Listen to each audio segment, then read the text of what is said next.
ही नेता ही है। अर्थात उस दिन देवताओं ने भी उस ब्राह्मण पर कृपा की तथा ब्राह्मण ने उसी धन से बंधुओं को बुलाकर प्रसन्नता पूर्वक भक्ति और श्रद्धा के साथ सत्यनारायण स्वामी का विधि पूर्वक पूजन किया। पूजन और व्रत के प्रभाव से ब्राह्मण सब दुखों से छोड़कर मुक्त हो गया और समस्त संपत्ति से पूर्ण हो गया। तब से वह ब्राह्मण बराबर हर महीना यह व्रत करने लगा और इस प्रकार उस उत्तम ब्राह्मण ने सत्यनारायण का व्रत और पूजन किया।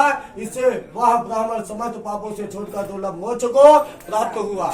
इस प्रकार जो मनुष्य उस ब्राह्मण की भांति सत्यनारायण का व्रत करेंगे वे संपूर्ण दुखों से छोड़कर मोक्ष को प्राप्त होंगे।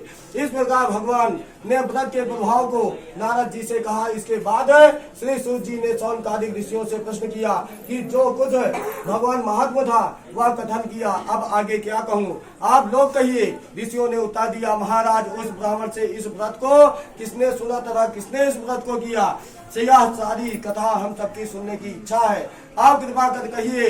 सूत जी बोले, हे ऋषियों सुनो, ब्राह्मण से सुनकर जिसने इस व्रत को भूतल पर किया है वह कथन कहता हूँ। एक समय अपनी संपत्ति के अनुसार वही ब्राह्मणों बंधुओं के सहित सत्यनारायण के पूजन के लिए उद्यत हुआ। इतने में एक लकड़ी बेचने वाला वहां आ पहुंचा। उसने लकड़ी का गट्ठर बाहर रखकर घर के भीतर प्रवेश किया। लकड़हारा भूख प्यास से बहुत पीड़ित था। उसने घर के भीतर देखा कि वही भिखारी ब्राह्मण जो एक दिन भिक्षा मांगते फिरते थे आज इतने बड़े भवन के स्वामी है और भीड़ भाड़ के साथ भगवान की पूजा कर रहे हैं। सत्य है, चींटी के पाय में बांधे गयन ही, चाहे समुद्र के पार लगावे, चाहे तो डंक तेराव करे और राव को द्वार ही द्वार फिरावे। इस प्रकार ब्राह्मण को संपन्न देखकर वह लकड़हारा आश्चर्य में पड़ गया।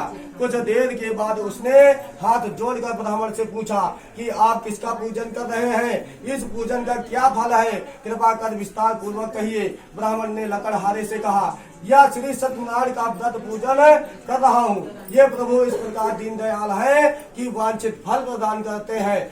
यह जो मेरा धन धान्य तुम देख रहे हो यह सत्यनारायण की ही कृपा का प्रसाद है।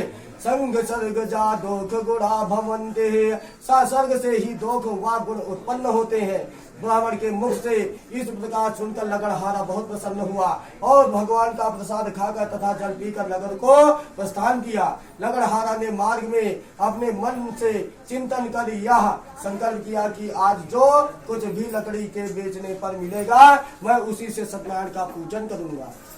इस प्रकार मन में सोचकर लकड़ी का बोझ सर पर रखकर चला गया। भगवान की